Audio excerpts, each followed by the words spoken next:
Oh, biasa tu, apabila seseorang tu dia terbaring terlampau lama kan, kulit dia tu dimakan dek tu lah.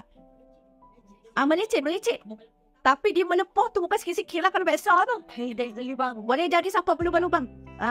Kalau botol tu sama botol boleh hilang.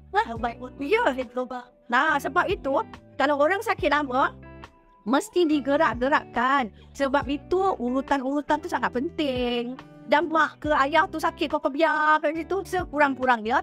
Beli inflatable yang tilam inflatable tu. Jadi yang dia ada motor tu sekejap dia ke sini, kejap dia ke sini. Jadi badan tu boleh bergerak-gerak sikit kan. Kan ripple mattress kan. Sebab kalau ripple mattress ni sekarang tak mahal sangat kan. Dulu masa saya beli sampai 200 lebih.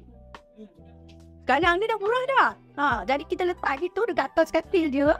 Kan? Kita on kan motor dia, tak payah lah order time pun sebenarnya. Kita ambil masa berapa, setengah jam, kita on kan, kita off kan, macam tu kan.